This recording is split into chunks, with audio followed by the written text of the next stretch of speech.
शिव करुणा सागर, शब्द नहीं निकले। नंदी बेटे थे, इंद्रदेव ने प्रणाम किया है नंदी, और पहले भी कहा, आज फिर कहते हैं, तुम्हारे मन की अगर कोई कामना हो ना, नंदी के कान में जाकर धीरे से पहले भगवान शिव का नाम उच्चारण करो। ओम नमः शिवाय बोलो तो ओम नमः शिवाय, नमः शिवाय बोलो तो नमः शिवाय, तो श्री शिवाय नमस्तुभ्यम बोलो तो श्री शिवाय नमस्तुभ्यम। नंदी के कान में कैसे कहना चाहिए आप लोगों को मालूम है? नंदी के कानों में कहने के लिए दुर्वा का भाग रखा जाता है अपने हाथ में, और दुर्वा के भाग को अपनी हथेली में हाथ में रखकर फिर नंदी के कानों के पास में जाकर धीरे से कहा जाता है, श्री शिवाय नमस्तुभ्यम, श्री शिवाय नमस्तुभ्यम, श्री शिवाय नमस्तुभ्यम, श्री शिवाय नमस्तुभ्यम, श्री शिवाय नमस्तुभ्यम। नंदी से अपने मन की कामना, बाबा हे नंदीश्वर, आपके हृदय में, आपकी दृष्टि में शिव समाये हैं। बाबा बहुत दुखी हूं, बहुत तकलीफ में, बहुत बड़ी कष्ट में हूं। बाबा मेरे कष्ट को शिवजी तक पहुंचाओ ना, मेरे दुख को मिटाओ ना। बाबा अपनी दुख, अपना कष्ट नंदी के कान में कहकर, दुर्वा को नंदी के सामने देकर वहां से चल दीजिए। मेरा देव अधिदेव महादेव 3 महीने के अंदर आपकी वो अर्जी स्वीकार जरूर कर। एक दुर्वा का भाग और नंदी के कानों में कहा गया शब्द जीवन का एक आनंद देते हैं। अगर आपको राहु, केतु, शनि, मंगल, बुध कष्ट देता है तो शंकर की चौखट पर, शंकर के मंदिर की जो देहली होती है, दरवाजा होता है, उसकी चौखट पर एक बेलपत्र समर्पित करना प्रारंभ कर दो। विवाह शादी में देरी हो रही हो, या कोई नया कार्य चालू कर रहे हो उसमें देरी हो रही हो, या कोई सर्विस के लिए, नौकरी के लिए जा रहे हो और वो कार्य नहीं हो रहा हो, तो एक धतूरा, केवल एक धतूरा, उस धतूरे को फोड़कर उसके अंदर का फल निकालकर उस फल को शिवलिंग पर चढ़ाकर 1 लोटा जल शंकर भगवान को समर्पित कर। दिन होना चाहिए मंगलवार। कौन सा दिन होना चाहिए? जम के बोलो जरा, मंगलवार। समर्पित करो। उसके बाद में आप विवाह के लिए अगर समर्पित करे हैं तो विवाह में देरी नहीं होगी। व्यवसाय और व्यापार के लिए या नौकरी के लिए समर्पित करे हैं तो है श्री ओमकारेश्वर बाबा का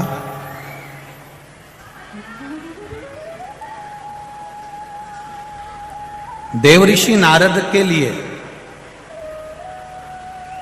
और देवऋषि नारद के छोटे से ज्ञान के चक्कर में भगवान शंकर को एक अवतार लेना पड़ा। भगवान शिव को एक ज्योतिर्लिंग में आकर विराजमान हुआ। 12 ज्योतिर्लिंग में परमेश्वर जो लिंग है, देखिए ये जो ओमकारेश्वर है, ओमकारेश्वर का जो शिवलिंग है, शिवलिंग का नाम है परमेश्वर लिंग। जम के बोलो जरा, परमेश्वर लिंग।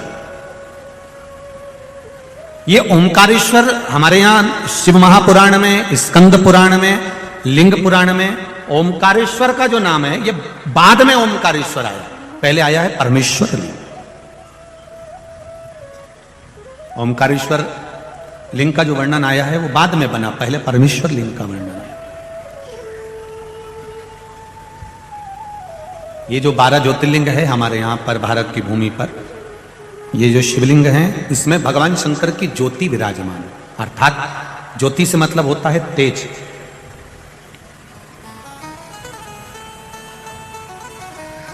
संसार में चाहे कोई शंकर जी की पूजन करे ना करे, पर जितने भी मनुष्य के शरीर है, मानव की जितनी देह है, मानव का जितना शरीर है, और चाहे जलचर हो, थलचर हो, वायुचर हो, जीव जितने भी हैं, उसमें जो जठर शिखर अग्नि होती है। भोजन पचाने की जो सामर्थ्यवान अग्नि होती है, जो शरीर के अंदर होती है, वो शरीर की अग्नि ही शिव की ज्योति के तुल्य होती है। इसलिए उसको समझना कि संसार में जितने भी मनुष्य हैं, जितने भी मानव हैं, ये कोई साधारण नहीं है। सब में भगवान समाया है, प्रत्येक में नर नारायण, प्रत्येक में भगवान, प्रत्येक में भगवान समाये। इसलिए शायद लोग कहते हैं तुझ में रब दिखता है यारा में, सब में भगवान समाये, प्रत्येक। कंकर कंकर शंकर। बड़ा सावधानी से सुनिएगा इस चरित्र। वायव्य संहिता में श्री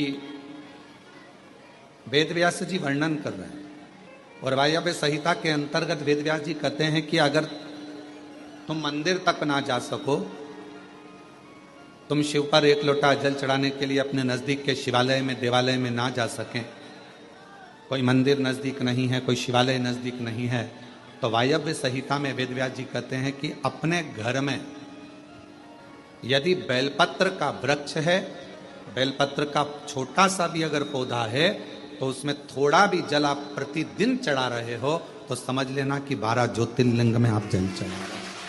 12। ये वायव्य संहिता कर।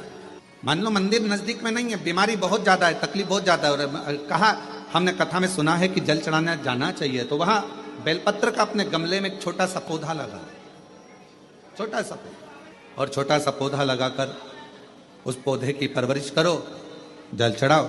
जब वो पौधा बड़ा हो जाए तो किसी बगीचे में जाकर, कहीं शिवालय में, देवालय में, कहीं पर एकांत में उस पौधे को लगा दो। जैसे तुलसा जी को बड़ा कर तुलसा जी का मंगल विवाह शालिग्राम जी से होता है, देव उठनी एकादशी पर शालिग्राम बाबा के साथ मंगल विवाह किया जाता है, वैसे ही बेलपत्र के पौधे को बड़ा कर उसको भी शिव को समर्पित किया जाता है,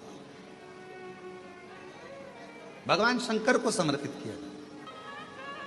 पर उस पौधे को पहले आपको बड़ा करना पड़ता है। पहले जैसे बेटी को बड़ा करते हैं और फिर उसका कन्यादान करते हैं, बेटी को बड़ा कर कन्यादान देते हैं, उसी तरह से बेलपत्र के पौधे को बड़ा कर उसकी आराधना साधना कर फिर उसका दान दिया जाए। कई लोग बड़े विचित्र हैं कि भाई हमको बेलपत्री का पौधा दान करना है, कुबरेश्वर धाम आए, उज्जैनी गए, किसी गुरु जी के यहाँ गए और बाजार में से पौधा ले लिया और बेलपत्र का पौधा दान कर दिया। उसको कम से कम थोड़ा समय अपने घर में तो रखो। गौदान का नियम मालूम है आपको? कितना लोग जानते हैं गौदान के नियम को? गौदान का नियम होता है, कई लोग बेटी के विवाह में गाय दान करते हैं, कई लोग कोई शांत हो जाता है तो 12वें में 13वें में गाय दान करते हैं ना, गौदान करते हैं। तो उसका नियम क्या है?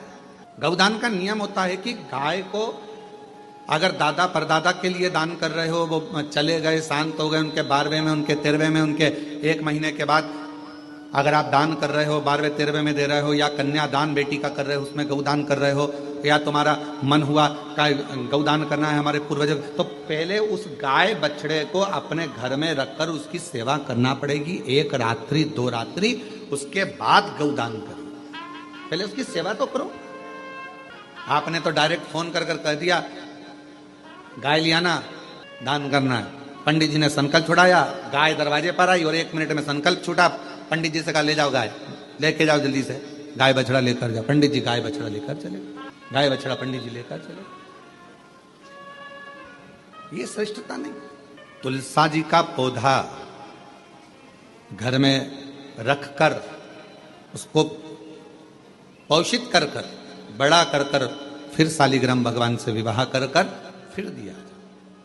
बेलपत्र का पौधा पहले बड़ा कर अपने घर में थोड़ा सा, नहीं ज्यादा रख सकते तो 8 दिन 7 दिन 5 दिन 15 दिन 20 दिन 1 महीना 2 महीना 4 महीना 6 महीना जितना आप रख सकते हो रखकर फिर किसी जगह पर लगाना।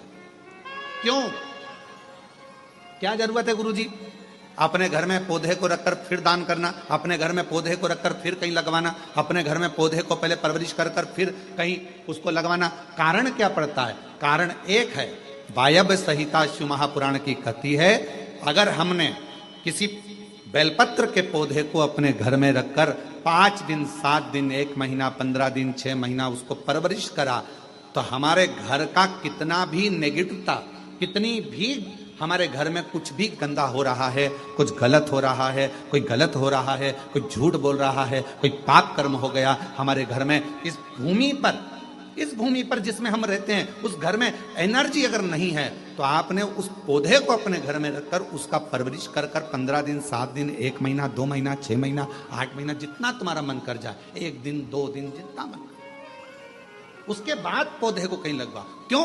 वो हमारे घर का पूरा गलत जो भी विचार होंगे, गलत सोच, गलत विचार, गलत ऊर्जा, वो पौधा ग्रहण कर लेता है। बेलपत्र का पौधा अपने अंदर उतार लेता है और बाद में फिर वो बेलपत्र के पौधे को हम ले जाकर कहीं रोपित कर देते हैं, तो उसकी ऊर्जा हमारे घर पर हमेशा रहती, हमेशा। कैसे? इसके सत्य प्रमाण क्या हो सकता है? तो सत्य प्रमाण का स्मरण करिएगा। एक गाय को 5 दिन, 7 दिन, 9 दिन, 15 दिन अपने दरवाजे से रोटी दीजिए। 9 दिन रोज रोटी दो, 10वें दिन गाय तुम्हारे दरवाजे पर आकर खड़ी हो जाए। बोलो खड़ी होगी कि नहीं होगी? जम के तो बोलो, खड़ी होगी ना। गौ माता को तुमने रोटी दिया, अब गाय रोज आकर, तुम रोटी खा रहे 2 दिन, 3 दिन, 5 दिन तुमने रोटी दिया, तो गाय आकर खड़ी हो जाएगी। एक कुत्ता को तुम्हारे दरवाजे पर रोटी देना चालू करो, 8 दिन बाद वो कुत्ता तुम्हारे दरवाजे पर बैठना चालू कर देगा। बोलो सही है कि गलत है? जम के तो बोलो, ठीक है। एक पक्षी के लिए 2 दिन, 5 दिन, 7 दिन अपने घर के छत पर अनाज डालकर देखो, 7 दिन के बाद पक्षी तुम्हारे दरवाजे पर, तुम्हारे छत पर आना चालू करेंगे कि नहीं करेंगे? बोलो बोलो, जम के बोलो। पक्षी आ रहे हैं, गाय आ रही है, कुत्ता आ रहा है, किसी को दे रहे हो आप, तो वो आ रहा है। उसी तरह जब हम हमारे घर में एक बेलपत्र के पौधे को बड़ा करते हैं, और बड़ा करने के बाद उस बेलपत्र के पौधे को तुम कहीं पर भी, इंदौर में रहते हो, सीहोर में आकर तुमने लगा दिया, खरगोन में रहते हो, बरहानपुर में जाकर लगा दिया, ग्वालियर में, तुम्हारा मन पड़े तुम अपने घर के आसपास में भी कहीं पर भी उस पौधे को, तुम रहते यहाँ हो 200 मीटर की दूरी पर, 500 मीटर की दूरी पर, 5 किलोमीटर पर, 10 किलोमीटर, कहीं पर भी जाकर उस पौधे को लगा दो। वो पौधा तुम्हारे घर में कितनी भी नेगेटिवता रहेगी, वो पौधा अपने आप तुम्हारे घर की गंदगी को खींचता रहेगा, नेगेटिवता को खींचता रहेगा, कहीं पर भी रहे। अथर्ववेद वर्णन करता है कि एक प्रत्यंगिरा माता और एक मां दंतेश्वरी, ये 2 देवियां ऐसी हैं, अगर कोई कितनी भी काली विद्या कर दे, कोई कहीं की भी विद्या कर दे, इन देवी का नाम लेकर केवल दक्षिण में खड़े हो और शिवलिंग पर जल चढ़ाते समय उत्तर की ओर मुख कर कर, जहाँ अशोक सुंदरी का स्थान होता है, यहाँ से जल चढ़ाते चढ़ाते धार को जो पानी की आगे ले जाता है, प्रत्यंगिरा माता या दंतेश्वरी माता का स्मरण कर कर फिर जल शिव पर चढ़ाता है, फिर प्रत्यंगिरी का नाम लेकर, दंतेश्वरी का नाम लेकर फिर जल चढ़ाता है। उसकी जिंदगी में अगर कोई कितनी भी तंत्र मंत्र विद्या कर दे, उसके ऊपर असर हो ही नहीं पाता, उसी समय पर कट जाता है। 15 दिन लगातार अगर आपको शिव का दीदार करना है कि मेरा शंकर मेरी सुन क्यों नहीं रहा, मेरे सम्मुख क्यों नहीं, आप 15 दिन लोटा भर के जल लेकर जाओ, और जो अशोक सुंदरी वाली जगह है ना, उनका चरण, जहां गणेश, कार्तिक और अशोक सुंदरी है, वहां जल शिवलिंग पर ना चढ़ाते हुए अशोक सुंदरी वाली जगह पर चढ़ा, शिव जी को लगेगा ये गणेश को जल चढ़ा रही है, कार्तिकेय को जल चढ़ा रही है, अशोक सुंदरी को जल चढ़ा रही है, पर मुझे जल ना चढ़ा रही है। पक्का 15 दिन के अंदर सपने में महादेव खुद आकर तेरे को दर्शन नहीं दे। तो आज तक हनुमान चालीसा पढ़ना नहीं है, आज तक कोई चालीसा, चाहे गायत्री चालीसा हो, लक्ष्मी चालीसा हो, शिव चालीसा हो, पढ़ना ही नहीं आती, बस बैठ गए भगवान के सामने और पढ़ लिया आसन लगा के। नहीं नहीं नहीं, चालीसा पढ़ने का भी एक नियम है। अगर कोई लक्ष्य लेकर पढ़ रहे हो तो उसका एक नियम है।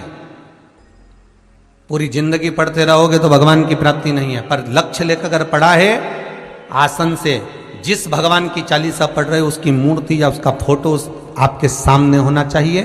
एक घी का दिया, अगर हनुमान चालीसा पढ़ रहे हो तो या तो घी का दिया जलाओ, वो भी गाय के घी का हो, भैंस के घी का मत जलाना। हनुमान जी कभी प्रकट नहीं होंगे भैंस के घी से। घी का दिया लगाइए अगर चालीसा का पाठ कर रहे हो हनुमान जी का। और बहुत ज्यादा संकट है, बहुत ज्यादा परेशानी है, तो हनुमान चालीसा का पाठ करो तो तिल्ली के तेल का दिया लगाओ। काली तिल के तेल का दिया, तिल का तेल का दिया हनुमान जी के सामने आसन बिछाकर, बहुत तकलीफ है तो 3 पाठ प्रतिदिन करो और एक आसन से जितने समय 9 बजे अगर आप बैठते हो पाठ करने तो 9 बजे ही बैठना है। 11 दिन तक प्रतिदिन 3 पाठ रोज करो।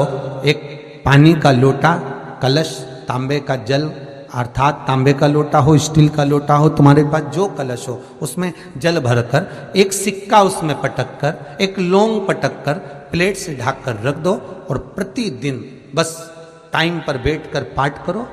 11 दिन पूर्ण होंगे, जिस कामना से आपने पाठ करा है बस वो सिक्का, वो लौंग कलश में से निकाल लो, जल का आचमन करो और जिस काम के लिए करा है वो जल उस प्रयोग में ले लो। उस प्रयोग, किसी से बात करने जाना है तो वो जल पी कर जाइए, कोई से हाथ मिलाना है तो वो सिक्का, वो लौंग अपने हाथ में रखिए, अपने साथ रखिए। स्वयं जगत जननी जगदम्बा अम्बा मां पार्वती जी नंदी के पास बैठकर शिव की चर्चा करती हैं। इसलिए निवेदन है,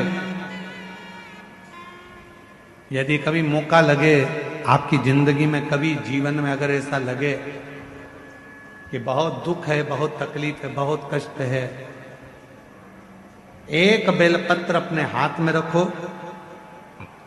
उल्टे हाथ में, सीधे हाथ से उस बेलपत्र पर अपना हाथ रखिए, नंदीश्वर महादेव का स्मरण करिए, 7 बार श्री शिवाय नमस्तुभ्यम कहिए।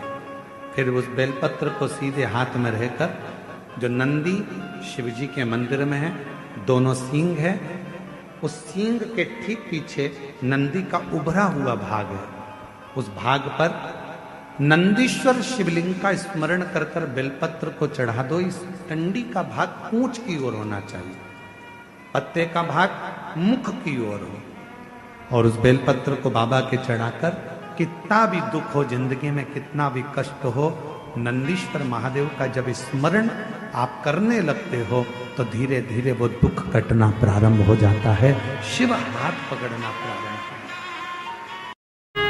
हो। एक व्यक्ति ने गुरु से एक प्रश्न किया, गुरुदेव आप मुझे ये बताइए कि ये साधु, ये सन्यासी, ये तपस्वी, ये साधक, ये उपासक, ये संत अपने तन पर इतनी भभूति रमाते हैं, इतना भस्म लपेटते हैं, तो आखिर क्यों लपेटते हैं? उसका कारण क्या है?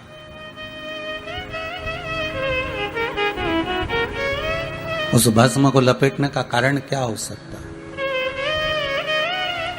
उस भस्म को शरीर पे लगाने का कारण क्या हो सकता है? शंकर की कथा करे, गुरु कहते हैं, लिंग पुराण कहती है, भगवान का भजन करने वाला, सत्संग करने वाला, सत्संग करने वाला, जो शिव का उपासक होता है, वो अपने तन पर जो भस्म रमाता है वो केवल ऐसे ही नहीं रमाता। 3.5 करोड़ रोम छिद्र जो ये मनुष्य के शरीर पर हैं, ये 3.5 करोड़ रोम छिद्र ये शंकर के शिवलिंग का ही प्रतिबिंब है।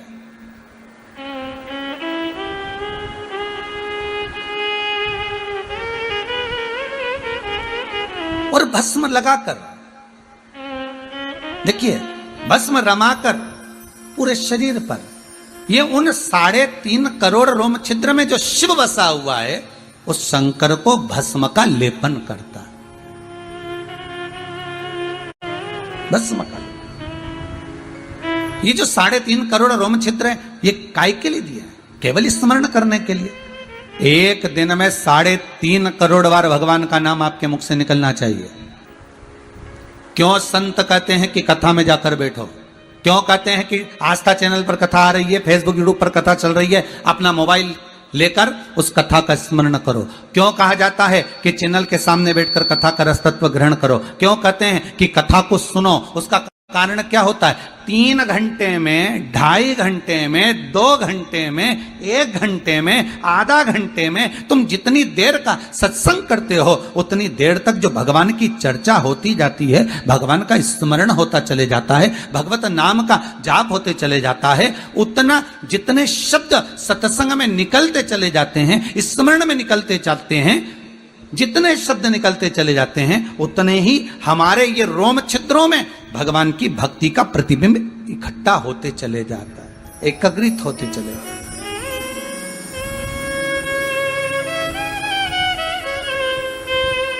कर लेना और शंकर का अनुमोदन कर लेना, शरीर के एक एक रोम छिद्र को भगवान की भक्ति में संजो देता है, भगवान की भक्ति में डुबो देता है।